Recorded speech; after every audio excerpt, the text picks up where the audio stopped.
especially over the past, 6 to 8 months, a lot of things have been stirring within me. As a lot of what we've been seeing for several years, for decades, for centuries as it relates to our people. It's just gotten to an all-time high. Obviously, the climate of this country is crazy right now, but there's always the why behind it, and I really appreciate you even really coming from that particular standpoint, because at the end of the day, amidst all of the different things, I look at life like this. Life is literally like a tree. To every tree, there's a root.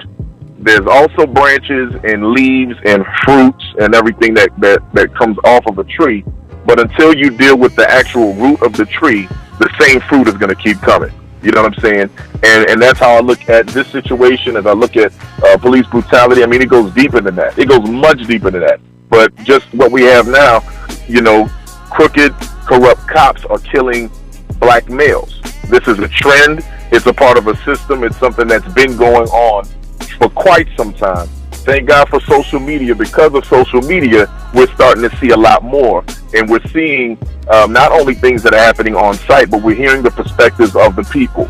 You know what I'm saying? One of my pet peeves has been looking at mass media and the agendas that the powers that be have for these networks that are under their control to show only one slant and one side of things. And I actually put up a post the other day. If you spend all your time watching CNN or Fox News or anything, any of these things that are out there, they're going to show you one thing. They're going to show you what they want you to see. And those are the things that control the masses. Because when the masses are tuning into one particular thing, if you're getting all of your information and your outlets from one area, the people that are in control of that area are giving you and spoon feeding you what it is that they want you to think. They call it a television. It's literally tell-a-vision. That's what it's doing. Exactly. And mass media is responsible for a lot of the additional upheaval, simply because it's always been antagonistic across the board.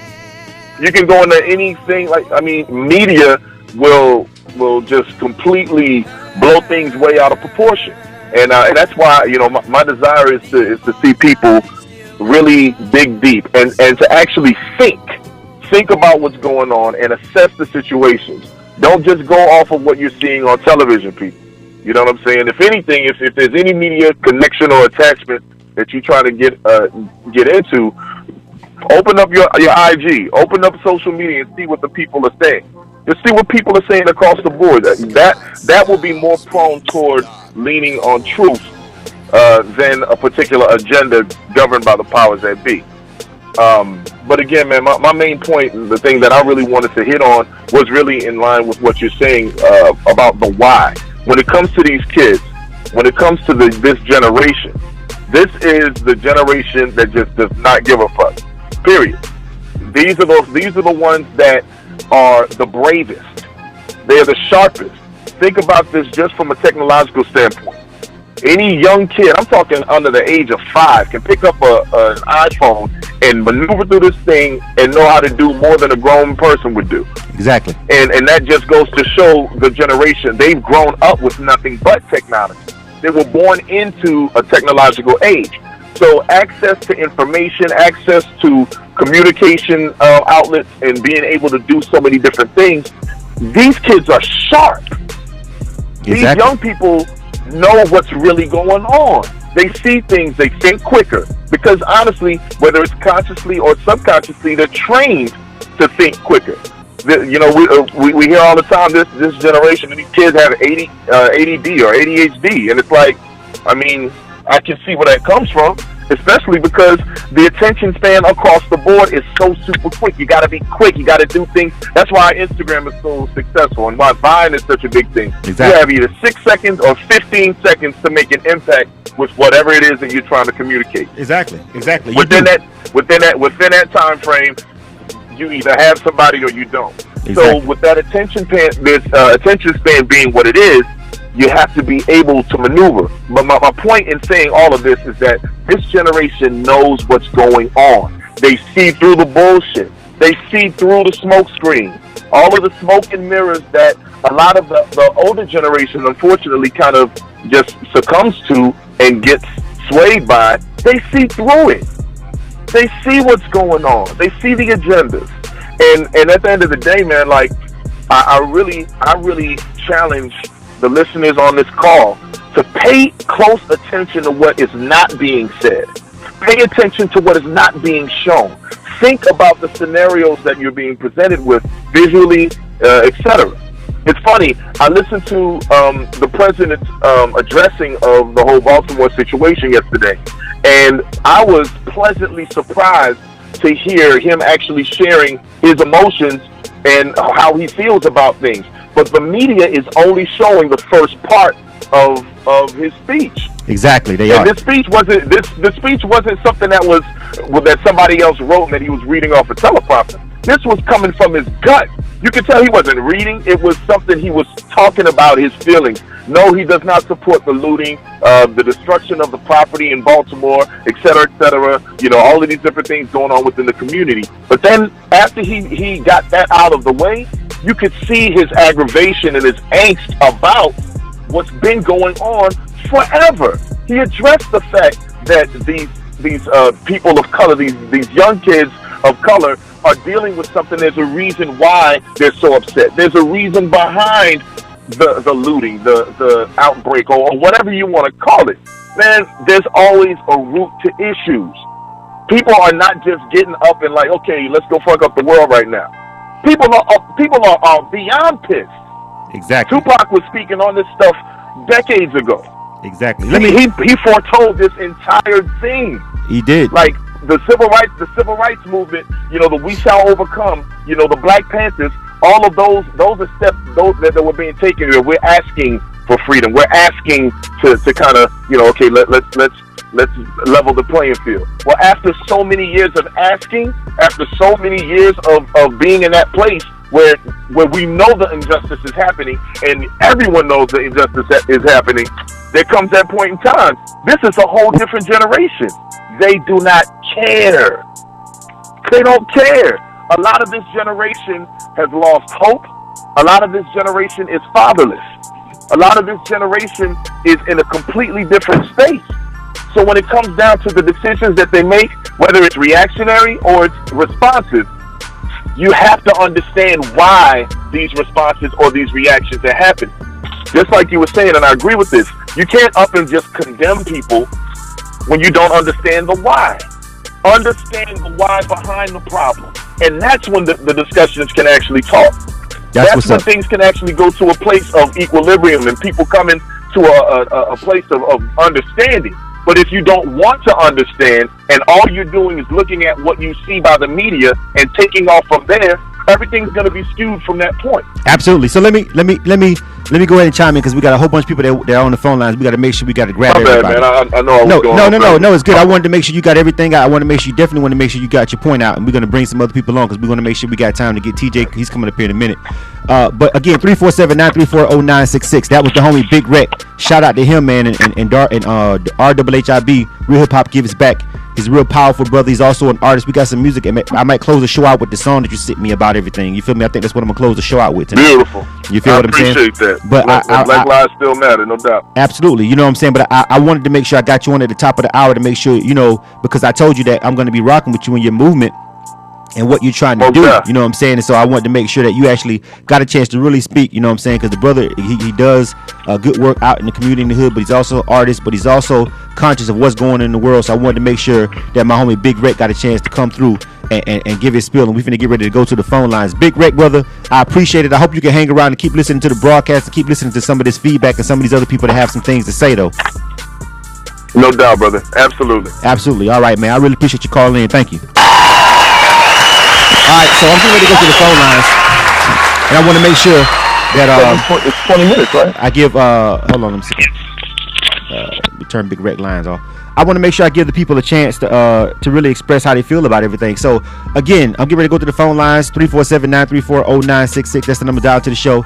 Of course, you can listen to us live on K100 Radio at www.k100radio.com. Again, we're on TuneIn Radio. Make sure you hit us up on TuneIn, iTunes Radio, a couple different places. If you need any links to download our apps or get us on iTunes and all that kind of stuff, just go to our website, k100radio.com. That's the easiest way that you can get to them. Of course, tonight I'm also streaming this on live stream, and I'm probably going to post it up on YouTube at the same time, the recording of it on YouTube, just to give you guys a visual. It's nothing but me just sitting here and talking into the webcam for a little bit.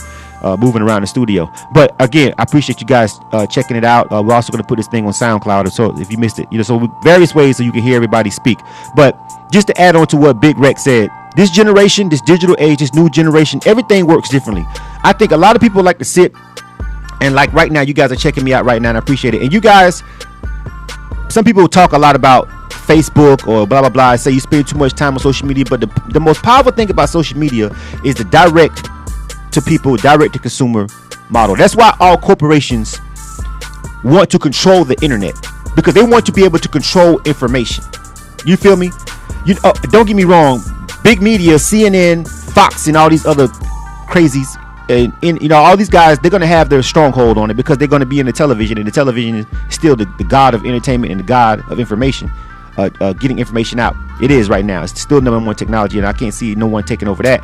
But at the same time, there are alternative ways of getting information. You've got places like this, K1 Radio, and you've got social media. You've got people who are actually physically Instagramming and posting pictures right on the ground, telling you what's happening, what's going on. And this is these kids grew up in this. So you can't feed them BS. You can't tell them, oh, everything is okay. The system is. It's not okay, because when some kid dies in a little bitty town called Ferguson, that probably would have never got national news coverage in the 90s, but it gets national news coverage now. So when some kid gets shot over in Ferguson, or some kid gets killed down in Florida, in Sanford, Florida, and it's all on social media and Twitter, and it goes crazy, and they see everything, now they really plugged and included into what's really going on in this country. They know it ain't just in their hood. You can't fool these people. You can't tell them it's just all about Baltimore. You can't tell somebody in Baltimore, one of them kids in the hood that's struggling, to see their friend get killed and get harassed by the police all the time. It's just you. It's just your hood. It's just the way. It's just Baltimore crazy. You can't tell them that, because all you gotta do is get on his Facebook and you can see it's all over the world. Even if CNN don't want you to know that.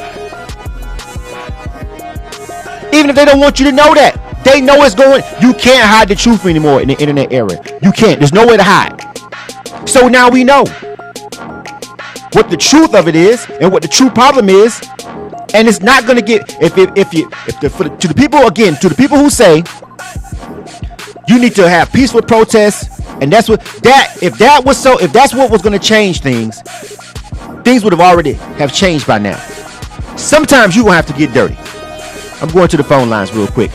I'll make sure. I know the homie TJ Makin Moves is supposed to be on the phone line in a minute, so I'm waiting for him to come on the phone line, but let me take a couple calls in between then. My brother Uncle Jams, Meecap, is in the building. Uncle Jams, what's up, brother? Welcome to the broadcast again. What's going on?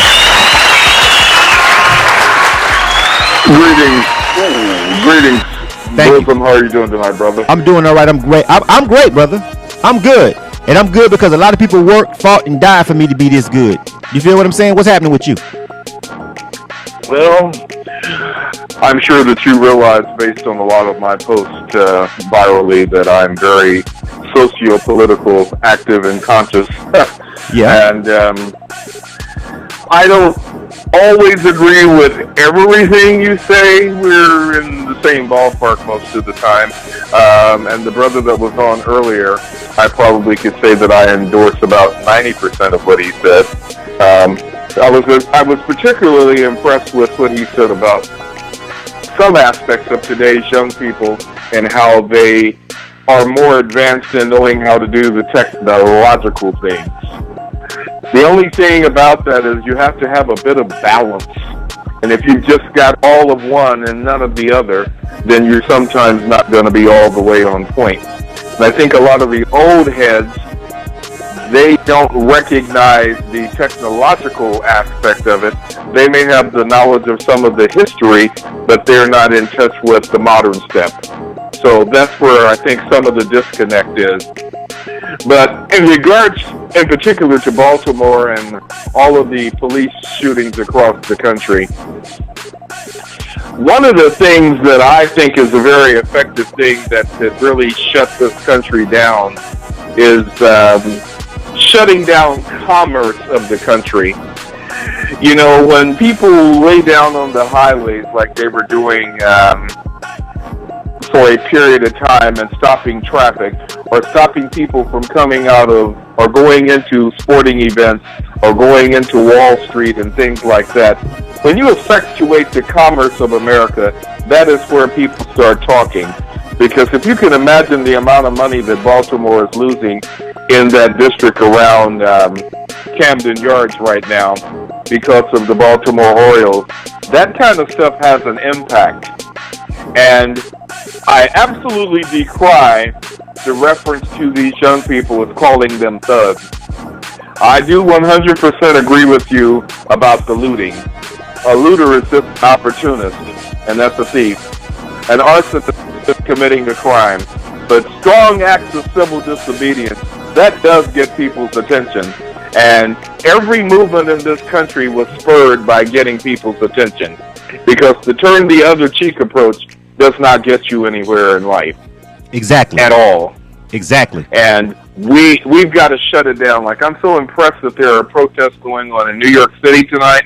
There are protests going on in Minneapolis and protests going on in Chicago. And right. This weekend is supposed to be a call to action. They're expecting 10,000 people in Baltimore. We got to shut the you-know-what down. We got to bring the commerce of these major cities to a halt to let it be known that we're not going to take it anymore. It just cannot happen because this has gotten to the point of being ridiculous. It is. You don't be healthy.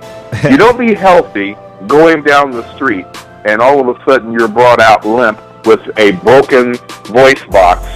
I mean, a crushed voice box, a broken neck, and a severed spine 88%. Something happened to you while you were under the custody of 6 police officers. Exactly. And it should not take this long.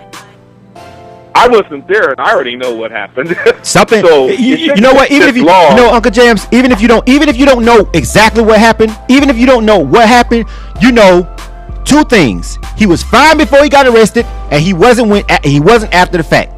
And whatever charge they got, we don't even know why he was arrested. There's never. It doesn't even. We don't have to get that complicated into the situation, Uncle Jams. You feel me? It's not even that complicated. We don't even have to go that deep into everything, y'all. All we have to understand is we know this guy got arrested. I don't care about his rap sheet. I don't care because whatever he did, he didn't deserve to die over it. The police arrested him. Whatever they did due to their actions, he's dead. Those are things that we cannot talk about. You know, there's nothing to debate about that, and there is no debate about was it their fault. It had to be their fault because he was perfectly fine before they touched him, before they had any confrontation with him. He was alive and fine. So this is just one case, but I want to look bigger than that, y'all. I'm getting ready to bring my homie TJ Makin Moves on in a second.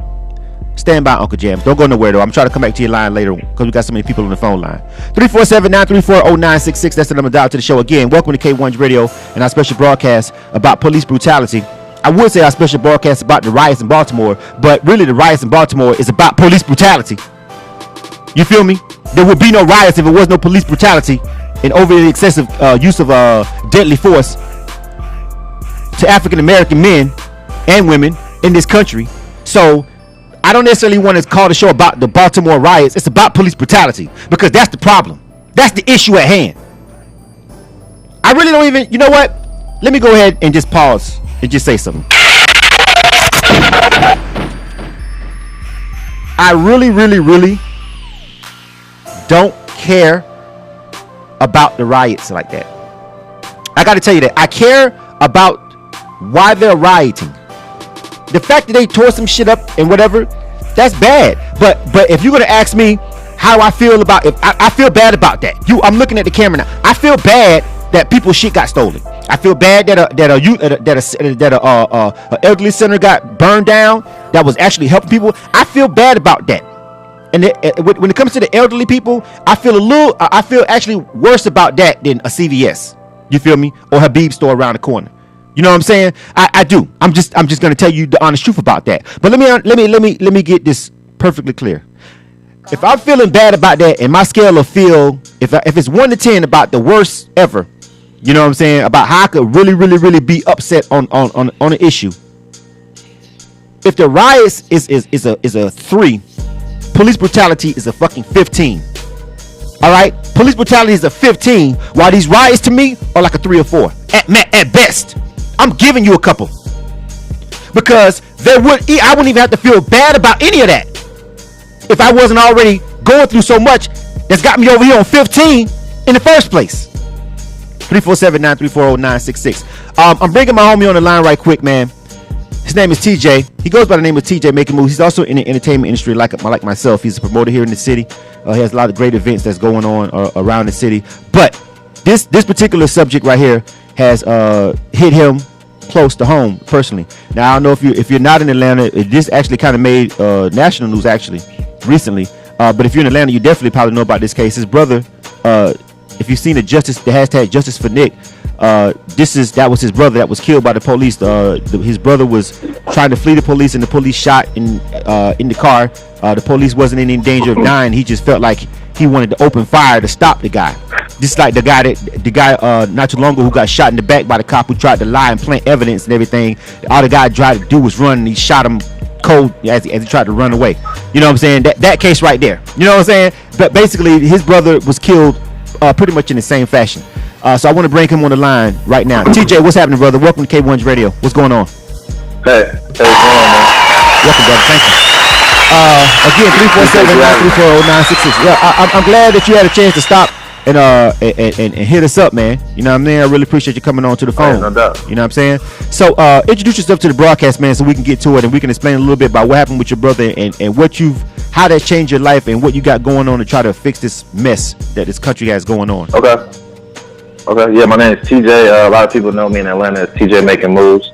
I'm the older brother and the only sibling to Nicholas Thomas, my brother who was killed March 24th last month in Smyrna, Georgia. He was actually at his job at Goodyear Tire. He was a mechanic. He was working on a vehicle, the Maserati that he was killed in. He was actually servicing the vehicle when Smyrna and Cobb County Police pulled up on him, tried to serve him a warrant. They came pretty deep, about 20 or 30 officers frightening him, and he tried to get away in the car and crashed into a curb, put his hands up, and they shot him and killed him. And what they're trying to say is that he tried to run them over, but, we talked to witnesses, and, they have a whole different story that, my brother was actually not even able to move the car, and they still opened fire and killed him. So here's the thing, right? Here's the thing. We have now this case right here. I've seen social commentary on it. You know what I'm saying? I digress from engaging in a lot of it that I've seen simply because I know you personally. You know what I'm saying? So I've digressed in my social media engagement. A lot of stuff. Your brother's case is more akin with what I mostly see people are trying to compare it to, quote unquote, Michael Brown. You feel me? The Ferguson case, I guess, where people say, well, maybe the cop, there was a police interaction and there was a reason for the person to actually have police interaction or whatever, and a lot of people would take the stance, well, he was trying to get away or whatever, or maybe he did try to hit the police, blah blah blah blah blah blah blah. I personally, at this point, listen to me before I let you say anything. At this point, I already know, and I've talked to enough people that's and I've looked at enough reports about your brother's case to know that that's just not true. You know what I'm saying? That's not true. He didn't try to run. I know he was trying to get away. All the evidence points to the fact that he was trying to get away from the police. This is the facts. Exactly. But here's the point. Even if we had it on camera that he was trying to get away, even at this point right now, even if we had video surveillance showing him trying to get away, I'm of the opinion that doesn't even matter at this particular point, because we've got somebody being choked to death on camera and nobody went to jail. You feel me? So at the end of the day, trying to get away from the police does not constitute a death sentence. You feel me? Exactly. I know for a fact that looking at everything about your case, the car was shot at from the side of the car. So if you're in danger of being run over by the car, I've never seen a car that can drive sideways. I don't know about Maseratis. Maybe they got some new shit. Maybe I missed that part. Maybe I missed the part where cars can fucking drive sideways. So you shot in the side of the fucking car. So if you shot at him and killed him from the side of the car, explain to me how the car was coming at you, trying to run you over. But yeah, anyway, good. But anyway, back to you, brother. Tell me about tell me how this has affected your life.